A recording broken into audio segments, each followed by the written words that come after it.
नमस्कार श्रोते हो. दीपक रेगे कथाकथन चॅनलवर तुम्हा सगळ्यांचं मनापासून स्वागत. श्रोते हो, आज तुम्ही ऐकणार आहात योगिनी वेंगुर्लेकर यांची कथा भूमी. श्रीनगरमधल्या विंटरचा हा काही माझा पहिला सीझन नाही. मी तर चांगली सारावलेली इथल्या बोचऱ्या वाऱ्यांना आणि बर्फ पडताना रस्त्याकडेच्या गुलाबाच्या झाडोऱ्यावर आणि घरांच्या कौलांवर पसरत जाणाऱ्या त्या पांढऱ्या फेक चादरीला. लळा लागलेल्या या गावातल्या बर्फाच्या त्या चादरीवर रक्ताचे उडणारे लाल भडक शिंतोडे सुद्धा आता ओळखीचे झालेले. पांढरी शुभ्र चादर आणि चादरीखाली झाकलेला तो देह, अतीव ओळख असलेला. क्षणभर डोळ्यांसमोर अंधारच आला, पण लगेच जाणवलं यापुढे पांढरं कपाळ, पांढरी वस्त्र, पांढराच रंग आता कायमचा माझ्या सोबतीला असायचा आहे. एकदा माणूस गेलं की गोष्टी बदलतातच. पदरी हॉस्टेलला ठेवलेली मुलगी, तिला अजून माहिती नाही तिच्या लाडक्या डॅडीचं काय झालंय ते. तिला पोटाशी कधी धरतेसं झालेलं. एका क्षणी इथलं सगळंच इतकं नकोसं झालं की श्वासच गुदमरायला लागला माझा. मग मी ठरवून सांगितलं माझ्यासमोर बसलेल्या ऑफिसरला, मी जातीये इथून, माझी मीच सोय करून. श्रीनगर एअरपोर्टवरनं विमानं फार तुरळक सुटतायत. हवा फारच खतरनाक आहे. थंडी आहेच, त्याच्या जोडीला दाट धुकं वाढत चाललंय. मधूनच आकाशात ढग गर्दी करतायत. विमानाचं तिकीट मिळण्याची शक्यता फारच कमी. सरळ दाल लेक जवळचं जम्मू काश्मीर रोड ट्रान्सपोर्ट कॉर्पोरेशनचं ऑफिस गाठलं. तिथे दाल लेक जवळच्या बसस्टँडपासून सुटणाऱ्या श्रीनगर जम्मू मिनी बसचं दुसऱ्या दिवशीचं तिकीट मिळालं. दाल लेक जवळच्या बसस्थानकावरनं बस सुटली तेव्हा बाहेर गडद अंधार होता. त्यातून बसच्या खिडक्यांना काळे जाड पडदे लावलेले. मी डोकं खिडकीला टेकवलं आणि माझ्या डोळ्यांसमोर इथं पाहिलेल्या, अनुभवलेल्या गोष्टींची चित्रफीत सरकायला लागली. रस्त्याच्या कडेला पाहिलेली ती गावठी गुलाबाची झाडं आणि दुरून पाहिलेले बर्फाची चादर पांघरून बसलेले डोंगर, चिनाराचे वृक्ष आणि श्रीनगरमधनं बाहेर पडून जरा दूरवर जाऊन पाहिलेली देवदार वृक्षांची ती गर्द झाडी, खिलनमर्ग, पहलगामच्या वाटेवर भेटलेली तालपत्राची झाडं. ऋषीमुनी या झाडांच्या पानांवर लिहायला बसलेले त्या क्षणी दिसले मला. आणि श्रीनगर शहराचं काळीज असलेलं ते पांढऱ्या निळ्या गुलाबी रंगाच्या कमळांनी आणि दलदलीनं सुद्धा माखलेलं दाल लेक. या दाल लेकमध्ये आम्ही दोघांनी बोटिंग केलेलं अनेकदा. त्या दाल लेक जवळच्या गिचमीड गल्ल्या बोळातून असलेली ती असंख्य दुकानं, त्या दुकानांमधनं कसलाही शो न करता ठेवलेल्या असंख्य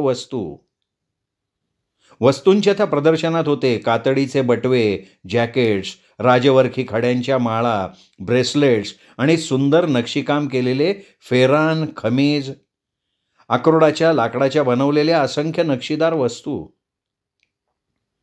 दुकानांच्या ओळीतून सरकून कोपऱ्यावरून दुसऱ्या गल्लीत शिरायच्या आधी नाकात शिरणारा कमळाच्या देठांपासून बनवलेल्या भज्यांचा तो खमंग वास. तिथेच ठेल्यांवर लाकडाच्या बादलीत ठेवलेलं लाल मिरचीचं लोणचं.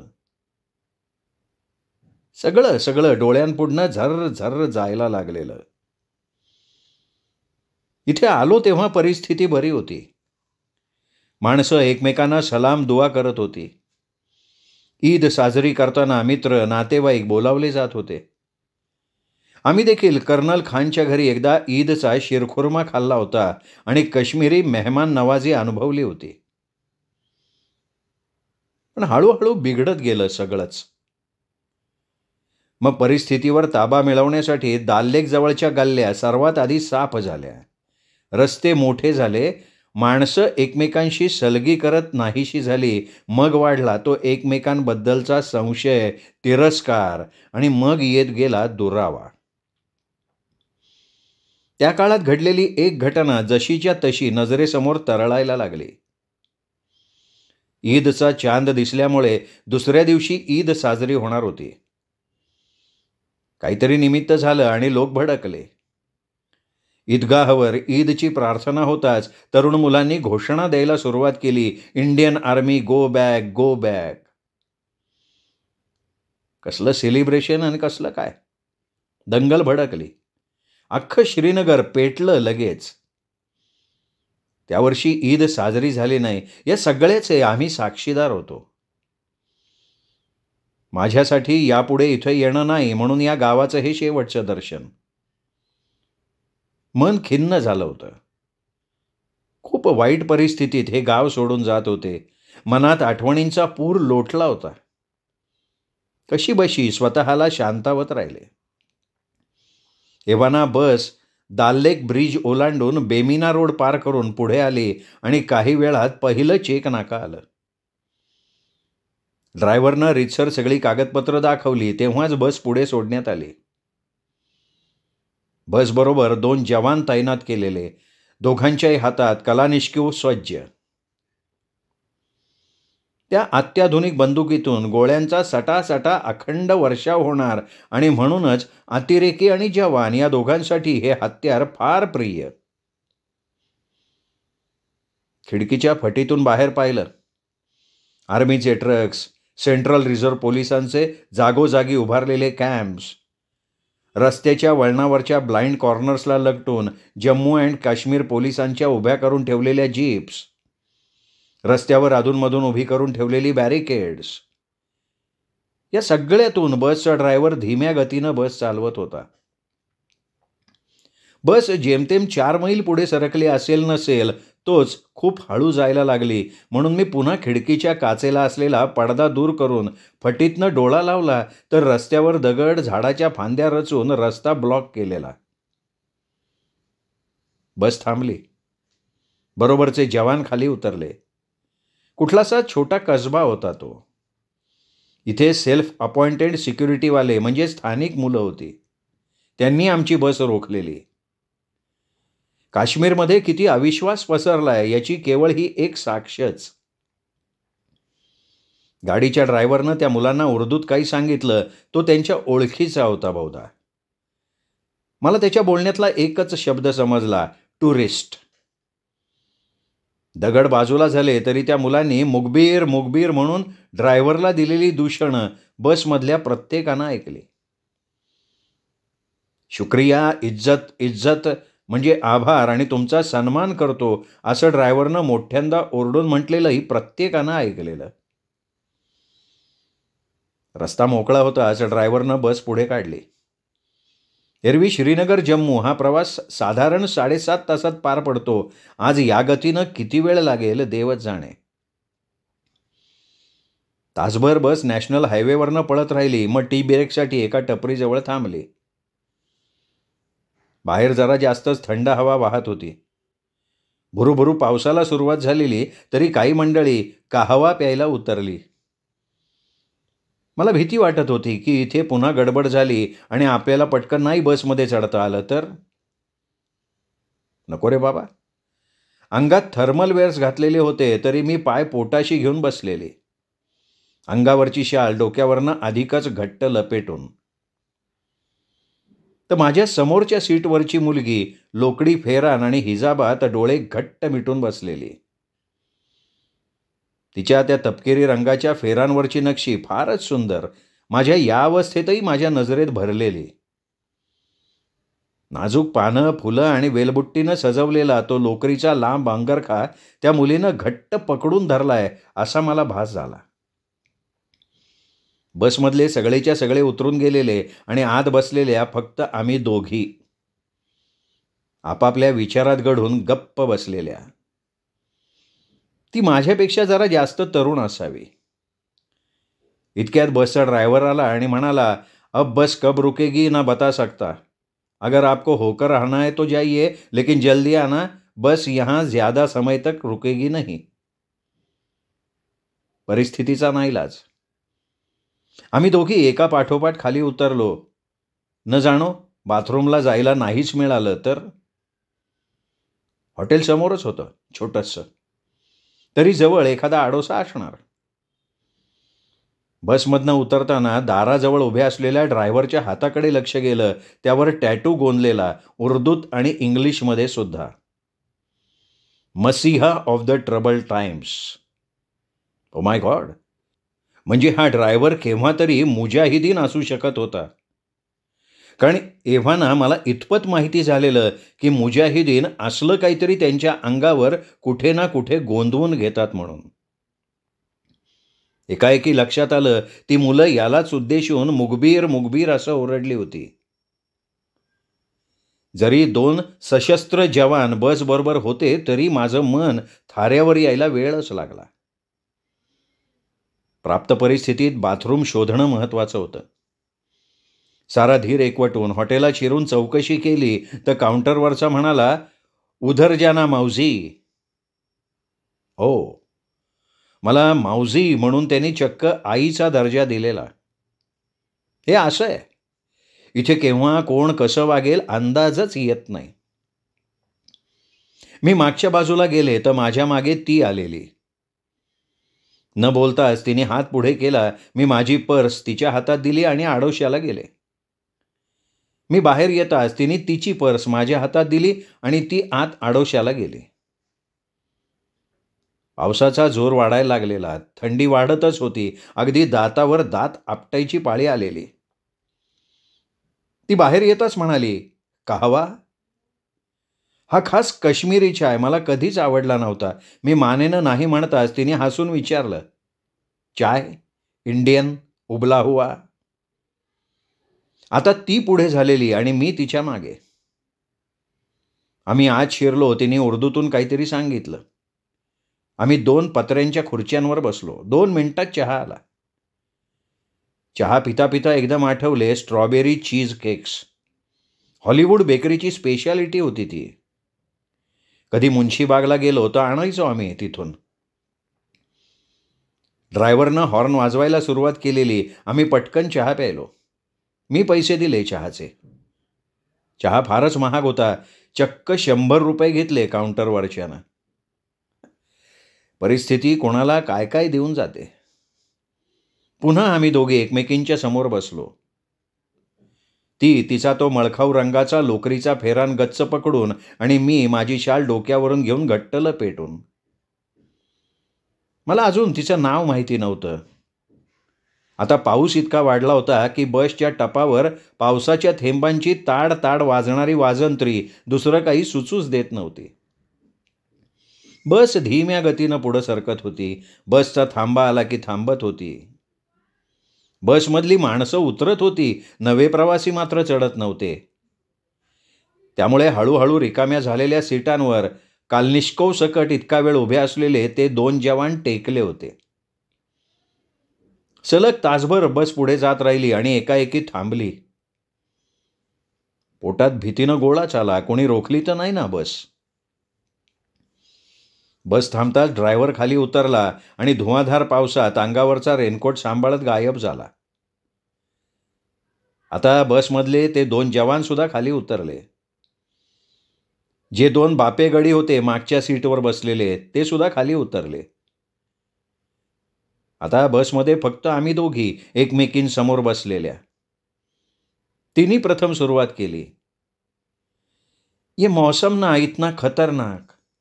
ये बारिश का मौसम थोड़ी ही है, लेकिन इतना बरस रहा है कि जैसे आसमान फूट गया. जी, लेकिन ये कश्मीर चीज ही ऐसी है कि यहाँ किसी का भरोसा ही नहीं, न मौसम का ना. मला म्हणायचं होतं इथल्या माणसांचा, पण मी ते मनातलं बोलायचं आवर्त घेतलं. आप कहाँ जा रही? वैसे तो मुंबई, लेकिन अभी जम्मू जाकर जम्मू तावी एक्सप्रेस कैच करना है. लेकिन अगर हम ठीक समय नहीं पहुंचे तो वो भी मिलना मुश्किल.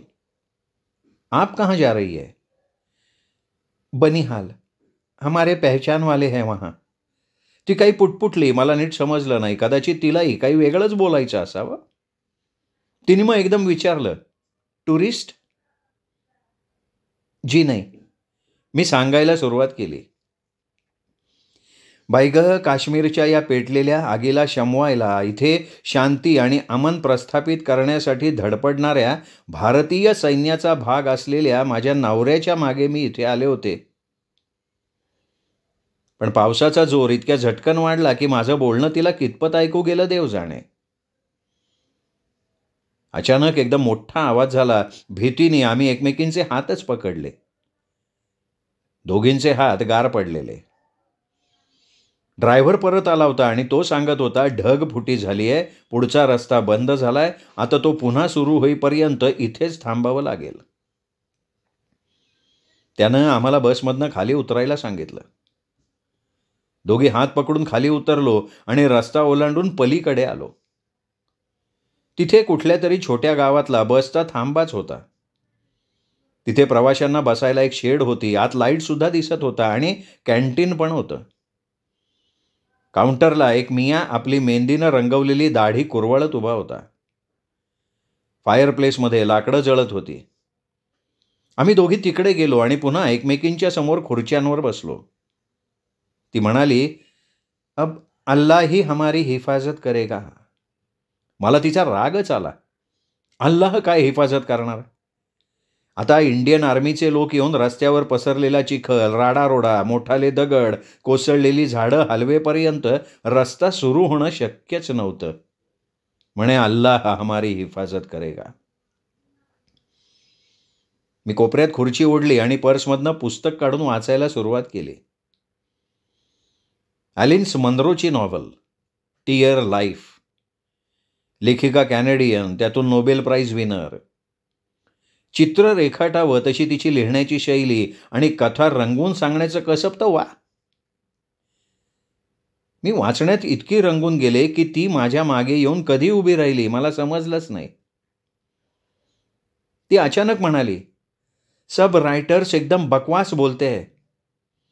बचपन में एनिड ब्लाइटन बकवास करता था कि ये शाम को घूमने जाता है, आइसक्रीम खाते हैं, पिकनिक जाते हैं, और बड़े होने के बाद राइटर जो कुछ शांति के बारे में लिखते हैं ना, वो सब पढ़ने के बाद लगा सच में राइटर सरासर झूठ लिखते हैं. बचपन से आज तक यही महसूस हुआ है, इसलिए बुक्स पढ़ना मैंने छोड़ दिया. सच्ची, राइटर्स कुछ समझे बिना हवाई गुब्बारे ऊंच ऊंच उड़ाते हैं, कुछ भी अनाप शनाप लिखते हैं. सब राइटर्स को उनके झूठ लिखने के लिए मैं प्रोटेस्ट करती हूं. हमने शांति कैसी होती है कभी देखा तक नहीं. यहां धुंधला धुंधला शाम होते ही लाइट्स ऑफ करना मांगता, क्योंकि हम नहीं चाहते कि किसी की नजर पड़े हमारे मोहल्ले के किसी भी मकान पर एलिस मनरो लिखती है किसी गांव में एकदम शांत जीवन है उसके बारे में. मैंने इसकी नॉवेल्स पढ़ी है. मैं पूछती हूं ये शांत जीवन है कहां? मैंने तो बचपन से आज तक ऐसा कुछ नहीं देखा. मी पुस्तक बंद करून तिच्याकडे पाहतच राहिले. इंग्रजी पुस्तकं वाचणारी, एनिड ब्लाइटनला शिव्या देणारी काश्मीरी मुलगी मी पहिल्यांदा पाहत होते. मी तिला विचारलं, आप कॉलेज गई मालूम होता है, आप क्या करती है? कुछ नौकरी, स्कूल टीचर? ती हसली अगदी केविलवाणं. मग हलकेच म्हणाली, यहां जॉब्स कहां है, व्हॅली में तो काम मिलता ही नहीं. मुलगा तरुण आहे, शिकलेला आहे, आणि तरीही त्याला काम करून 4 पैसे मिळवायचे असतील तर त्यांनी सफरचंदाच्या बागेत मजूर म्हणून किंवा एखाद्या ट्रान्सपोर्टरकडे ओझी उचलायला किंवा हॉटेल, शिकारा या ठिकाणी कामाला जायचं असतं. आजकाल टुरिस्ट कमीच येत आहे, त्यामुळे तिथेही पैसा नाही लागत. उरले 2च ऑप्शन्स, हातात दगड घेणं किंवा बंदूक उचलणं. नाहीतर मुकाट्यानं व्हॅलीतनं बाहेर पडायचं आणि लडकी असेल तर तिनं कशीदा काम करावं किंवा एखाद्या दुकानात सेल्स गर्ल्स म्हणून राबावं, पण तिला देखील पैसा दिसत नाही. प्रत्येक घरात कामधंदा नसलेली माणसं खूप आहेत. दगड मारायला पैसा मिळाला तर ती दगड मारतात. रिकामपण असलेले आता म्हणायला लागलेत की ये रात बहुत लंबी है, लेकिन कलाश्निकों से दोस्ती करना बहुत महंगा है, भाई कुछ न कुछ जुगाड करना ही है. तिचं नाव अजूनही मी विचारलं नव्हतं आणि आता विचारायची इच्छाच उरलेली नव्हती. हे असे मूर्ख विचार. मी चिडले होते. ती सुद्धा माझ्या पाठीमागून दूर होत आता आमच्या समोरच्या टेबलापाशी जाऊन बसली. तिथं ग्रेटर काश्मीर आणि काश्मीर रीडर अशी 2 वर्तमानपत्र पडलेली होती. कदाचित ती अगदी जुनी असावीत, कारण ती काहीशी चुरगळलेली, मळलेली दिसत होती. तिने ग्रेटर काश्मीर उचललं आणि ती वाचायला लागली. पुरानी श्रीनगर वाली न्यूज. दाल लेक पास वाले किसी गली में किसी घर में मिलिटेंट्स छिपे थे. उनको बाहर निकाला गया और पुलिस की मुठभेड़ में दोनों ढेर हो गए. भले शाबाश. उसके आगे वहां क्या हुआ ये तो कश्मीर का बच्चा बच्चा जानता है. मॉर्टर्स फेंक कर वो घर ही नहीं, उसके साथ वाले सब घर जला दिए होंगे. ये है हमारा कश्मीर. वर्तमानपत्र बाजूला सारून ती केविलवाणा हसली स्वतःशीच. पण मग मनात माजलेली खळबळ ओकल्याशिवाय जीवाला शांत वाटणारच नाही याची खात्री असल्यासारखी लागली भडाभडा बोलायला. तिच्या बोलण्याचा अर्थ मला समजला तो असा होता. काश्मीरी असणं म्हणजे कर्फ्यू लागला असो वा नसो, केव्हाही रस्त्यानं जाताना जवळ कागदपत्र असलीच पाहिजेत.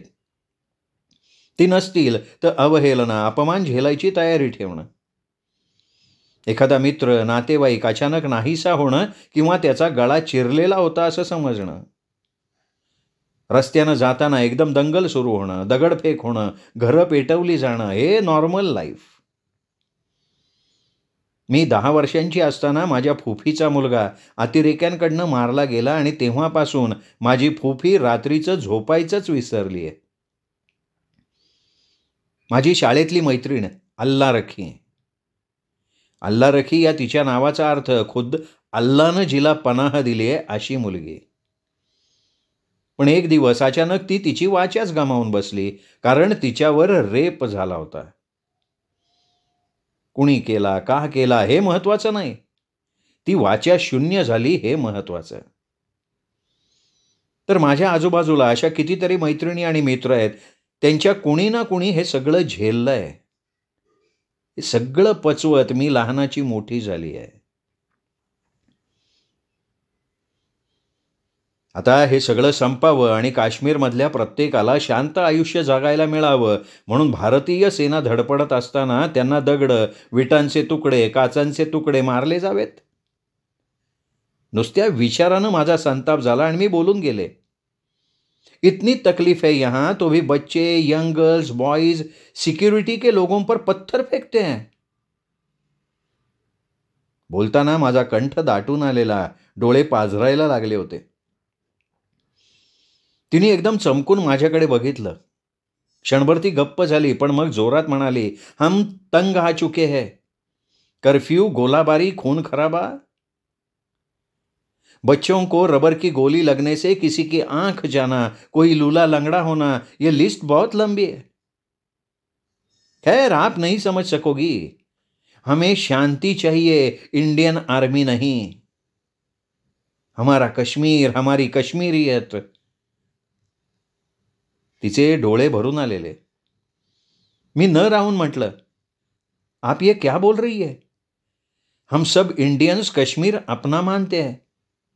ये सिर्फ तेरा या मेरा नहीं. मैं जैसे पहले इंडियन और बाद में महाराष्ट्रियन हूं, वैसे ही आप कश्मीरी होने से पहले इंडियन है. तिने मान फिरवून चक्क माझं बोलणं उडवून लावलं आणि हातातलं ग्रेटर काश्मीर बाजूला टाकून आता काश्मीर रीडर या वर्तमानपत्रातल्या छोट्या जाहिराती वाचायला सुरुवात केली. ती बहुधा नोकरीच्या जाहिराती धुंडत असावी. जरा वेळ एकदम शांततेत गेला, पण मग ती टेबलापासून दूर होत माझ्या समोर येऊन बसली आणि तिने विचारलं, आप श्रीनगर में कहाँ रहती थी? कॅम्प, हमारे क्वार्टर्स थे वहाँ. ते ऐकलं आणि ती एकदम म्हणाली, वहाँ कैंप एरिया में इतनी तकलीफ नहीं, हमें मालूम है. आप क्या समझोगे हम पर क्या बीतती है. आणि मग तिने सुरूच केलं, काश्मीरी मुलामुलींसाठी एकच अनुभव, अंगावर दुखऱ्या जखमेचा व्रण असावा तसा. संध्याकाळ झाली रे झाली की प्रत्येकजण घरात गडप होणार आणि मग घाईघाईनं प्रार्थना म्हणून टीव्ही लावायचा. तिथेच दाखवले जाणारे सिनेमे पाहायचे, कुकरी शोज पाहायचे, न्यूज ऐकायची, रियालिटी शो पाहून आनंद करायचा, तो सुद्धा अंधारात. इथे बऱ्याच जणांना हिंदी येतं, कारण टीव्हीवर दिसतात ते हिंदी सिनेमा तेवढी शिकवणी करतातच. दर महिन्या 2 महिन्यांनी कर्फ्यू लागणं म्हणजे नॉर्मल आयुष्य. तर कर्फ्यू लागला की फोन बंद, इंटरनेट बंद, कभी कभी इलेक्ट्रिसिटी भी बंद.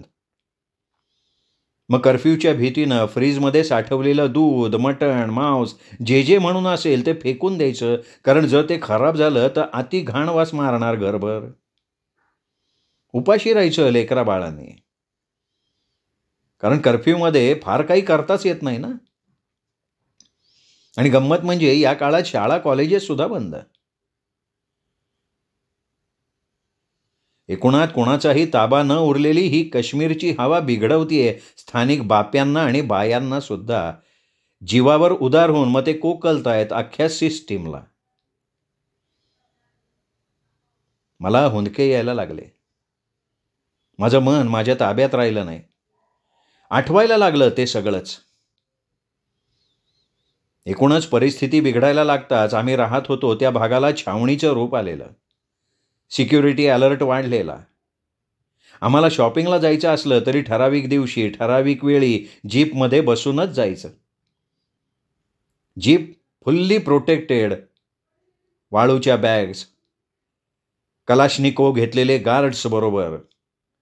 गोल मार्केटला गेल्याबरोबर जेमतेम अर्ध्या तासात खरेदी करून घाईघाईनं परतीच्या मार्गाला लागावं लागायचं. या सगळ्या परिस्थितीत आम्ही नवरा बायको एकमेकांना रोज भेटतो हाच आनंद वाटायचा. वातावरण इतकं बिघडलेलं की केव्हा काय बातमी येईल याचा काही नेमच नाही. भयंकर भीती वाटायची. साधी दाराची किंवा फोनची बेल वाजली ना तरी सुद्धा. एकाएकी मला त्या काश्मीरी मुलीचा भयंकर राग आला आणि मी म्हणाले, इंडियन गव्हर्नमेंट मदत करतंय, स्वस्ताई आहे अनेक गरजेच्या वस्तूंची, रिकामपण आहे सवयीचं झालेलं, मग कोणी काही भडकवलं की चालले त्याच्या मागे.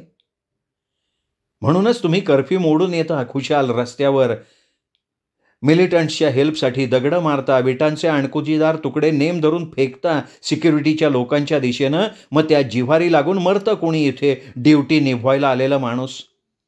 उजाड होतो त्याचा संसार. वैधव्य येतं माझ्यासारख्या एखाद्या कोणाच्या अध्यात्न मध्यात असलेल्या बाईला. जीवाच्या झालेल्या संतापानं डोकं आत्ता फुटेल की मग, अशा अवस्थेला मी पोचले होते. तरीही मी बोलत सुटले होते. टफ फील्डमध्ये मकरंद म्हणजे माझ्या नवऱ्यानं 3 वर्ष काढली असल्यामुळे आमची होमटाऊनला बदली झाल्याचा आदेश आला होता. आम्ही सामानाची बांधाबांध करून सामान पुढे पाठवलं. आता फक्त 4 तासांनंतर श्रीनगर एअरपोर्टवरनं फ्लाईट पकडून दिल्लीला आणि तिथून आमच्या घरी मुंबईला जाणार होतो. पण काश्मीरचं देणं राहिलं होतं म्हणूनच की काय, रजा सुरू झाली होती तरीही अजूनही काही कामं बाकी होती. ती निपटण्यासाठी म्हणून युनिफॉर्म चढवून मकरंद ऑफिसमध्ये गेला. तिथली कामं संपवून घरी परत येताना त्याला राहवलं नाही. कर्नल खानबरोबर इतके छान संबंध जोडून आलेले. या टफ फील्डमध्ये काम करताना दोघांनीही एकमेकांना खूप जपलेलं. रिटायर्ड झालेल्या कर्नलला भेटण्यासाठी म्हणून मग तो त्यांच्या पुश्तैनी हवेलीत गेला. कर्नल साहेब काश्मीरी, त्यांचं घर जुन्या श्रीनगर गावात. शेवटचं निरोपाचं भेटून सलाम दुआ करून हा त्यांच्या घरातनं बाहेर पडला आणि वातावरण खराब झालं. जोरात दगडफेक सुरू झाली. तो कंप्लीट युनिफॉर्ममध्ये. एक दगड भिरभिरत आला आणि त्याला लागला अगदी वर्मी. आमच्यासाठी आमचा संसार संपला होता. मी नेमकं काय बोलले ते तिला कळत नव्हतं, कारण तिला मराठी कुठून कळणार. तरी माझ्या डोळ्यातल्या पाण्यानं काहीतरी तिच्या मनापर्यंत पोचलंय हे मला जाणवलं. मला वाटायला लागलं आता ती म्हणेल सॉरी, पण तसं झालं नाही. तिने फक्त माझ्या खांद्यावर हात ठेवला आणि पुटपुटली, अब ये वतन मानो शापित हो चुका है. त्यानंतर तिने जे सांगितलं ना ते ऐकून मी सटपटले. तिने सांगायला सुरुवात केली. बिलाल मस्जिदीजवळच्या गल्लीत ते तेव्हा राहत असत. शब्बीर बरोबर तिने निकाह केलेला, कारण एकेकाळी तिला स्वतःला मुजाहिदीन बनण्यातलं थ्रिल आकर्षक वाटलं होतं, पण ती वेळीच सावरली. तो नाही सावरला. हे सगळं पक्क होतं मनात, म्हणूनच तिने मुद्दाम निकाह केला त्याच्याबरोबर. निकाह केल्यावर एक दिवस तिनं जिद्द केली हजरतबल दर्ग्याला जायची. जुम्म्याची प्रार्थना तिला तिथे करायची होती. लाल चौकापासून फक्त 8 किलोमीटरवर दाल्लेकच्या डाव्या तिरी हा दर्गा, पण शब्बीर तिथे जायला घाबरत होता. कारण ज्या 16 वर्षाचा असताना तो एका मुजाहिदीन ग्रुपमध्ये सामील झालेला, त्यांच्या लीडरच्या हुकमावरनं त्यानं कर्फ्यू मोडून रस्त्यावर आलेल्या लोकात मिसळून पोलिसांवर, SRPच्या जवानांवर आणि पॅरामिलिटरी फोर्सेसच्या लोकांवर सुद्धा तुफान दगडफेक केली होती. पण नंतर 4 वर्षात त्याचा भ्रमनिरास झाला तिच्याच सारखा. त्या दोघात फरक एवढाच की तिला जे वेळी समजलं ते समजायला त्याला 4 वर्ष जावी लागली होती. या 4 वर्षात अनेक गोष्टी घडून गेल्या काश्मीरमध्ये. त्यांनी मग ठरवून सरेंडर केलं. त्याला 4 पैसे कमवून साधं सुधं शांत जागायचं होतं. पण मग जरा कुठे खुट्ट झालं तरी ते त्याला चौकशीसाठी उचलून नेत. ते म्हणजे कधी CRPF, कधी जम्मू काश्मीर पोलीस, तर कधी इंडियन आर्मीचे लोक. मध्येच ती अधिकच जोरात बोलली, तंग आ चुके थे हम.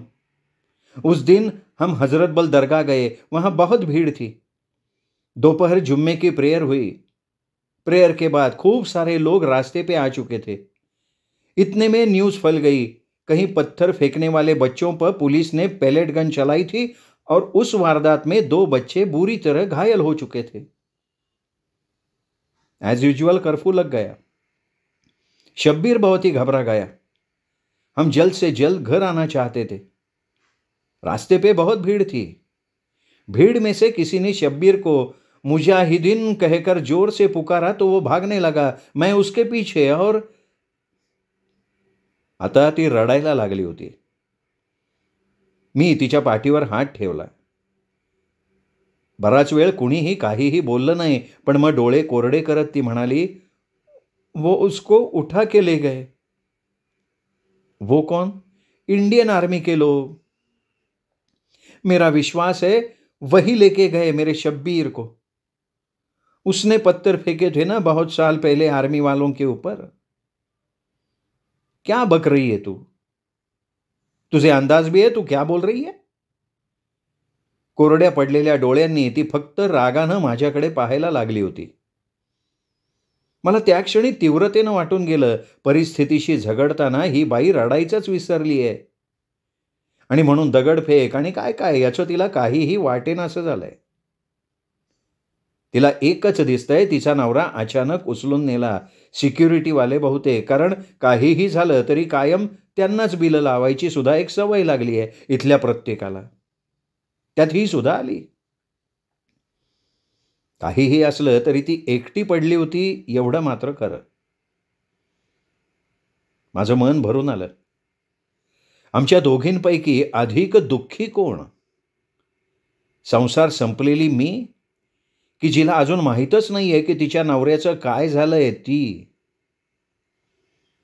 मला एव्हाना माहीत झालं होतं की अशा बायका स्वतःला आधी बेवा समजतात. ती माझ्याकडे पाठ धरून बसलेली. बाहेर पावसाचा जोर ओसरायला लागलेला. बसच्या या थांब्यावर हळूहळू माणसं यायला सुरुवात झाली होती. काही झालं तरी व्यवहार थोडेच थांबून राहतात. एव्हाना काउंटरवरच्या मियानं गाणं लावलं होतं, या रहम तो मौला मौला, सारे गम मौला मौला. मिया ताल पकडून टाळ्या वाजवायला लागलेला. वातावरण बदलत चाललेलं. इतक्यात बाहेरनं 4 जण आत आले. उंच धिप्पाड. आडदांडपणानं त्यांनी काउंटरवरच्या बारण्यांमधून हात घालून काहीबाई उचलून तोंडात टाकलं. त्यांची चाहूल लागताच ती पुन्हा वळून माझ्या शेजारी येऊन बसली. त्या चौघातल्या अधिकच धिप्पाड आणि आडदांड वागणाऱ्या दोघांनी आम्हा दोघींकडे रोखून पाहिलेलं आम्ही दोघींनी पाहिलं. इतका वेळ आम्ही दोघी सुट्ट्या सुट्ट्या बसलो होतो, पण एकाएकी भीतीची एक लहर दौडत गेली आणि आम्ही एकमेकींच्या जवळ सरकलो. फायरप्लेस जवळ बसलो होतो. अंगात एव्हाना ऊब आली होती, तरी त्या क्षणी हात गार पडलेच. चटकन मी तिचा हात पकडला. त्या क्षणी मी इंडियन आर्मीवाल्याची विधवा नव्हते, की ती तिचा नवरा कोणीतरी म्हणजे इंडियन आर्मीवाल्यांनीच उचलून नेल्याचा संशय असलेली काश्मीरी आधी बेवा नव्हती. आम्ही होतो फक्त स्त्रिया.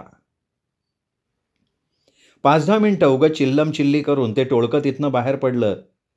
पण काहीतरी गडबड झालेली असली पाहिजे, कारण आता आत आलेल्या बेताच्या चणीच्या 2 पोक्त पुरुषांनी काउंटरजवळ जाऊन गाणं बंद करून टाकलं. त्यांनी काउंटरजवळ उभ्या असलेल्या मियाला उर्दूत काहीतरी सांगितलं. तशी मिया एकदम गडबडला.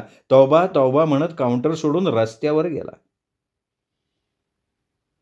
त्याच्या मागे ते आत शिरलेले लोक देखील बाहेर पडले. क्षणभर विलक्षण भीती वाटली. काश्मीरमध्ये केव्हाही काहीही होऊ शकण्याचे दिवस ते. तिला उर्दू समजत होतं. ती आता अधिकच खिन्न झाली. मग माझ्याकडे तिने पाहिलं. आम्ही दोघी एकमेकींशी न बोलता एकी पाठोपाठ तिथून बाहेर पडलो. रस्त्याकडेची सफरचंदाची आणि बदामाची ओलेली झाडं दिसत होती. रस्ता विलक्षण निसरडा झालेला. पडलं तर हात पाय यातलं काहीतरी नक्की मोडणार. नकळत आम्ही एकमेकींचे हात पकडले. हलक्या आवाजात ती बोलली, अल्लाह की इबादत करनी चाहिए. पण म्हणजे नक्की काय करायला हवं? माझ्या ओठांवर प्रश्न फडा काढून नाचायला लागलेला, पण तो प्रश्न विचारायला सवडच नाही मिळाली. जरी आम्ही आत्ता एका लहानशा कसब्यातून जात होतो, जवळपास घरं दुकानं दिसत होती, तरीही परिस्थिती ताण आहे आमच्या लक्षात आलं होतं. घरांच्या बंद दरवाज्यांवर, दुकानांच्या अर्धवट उघड्या दारांच्या फळ्यावर, झाडांच्या बुंध्यांवर पत्रकं डकवलेली, शिवाय काही ठिकाणी फोटो चिकटवलेले त्यांच्या नेत्यांचे. खूप मोठा जमाव एव्हाना रस्त्यावर उतरलेला. हळूहळू आमच्या मागे पुढे अनेक बायका पुरुष चालायला लागलेले. निशब्द शांतता पसरलेली. माणसांच्या त्या गर्दीत मी अगदी वेगळी. भेदरून तिचा हात घट्ट पकडून चालत असलेली. आमच्या बरोबरचा जमाव कुराणातल्या नगमा म्हणतोय असं मला एकसारखं वाटत होतं. शब्द ओळखीचे नव्हते, पण त्यांची ते शब्द उच्चारण्याची रीत एखाद्या प्रार्थनेसारखी होती. तिने देखील ती प्रार्थना म्हणायला सुरुवात केली. हजारो लोक प्रार्थना म्हणत चाललेले, जणू एकाच दुःखानं त्या जमावाला बांधून इथवर आणलं होतं. मधूनच तो जमाव ओरडे, अल्लाहू अकबर, अल्लाहू अकबर.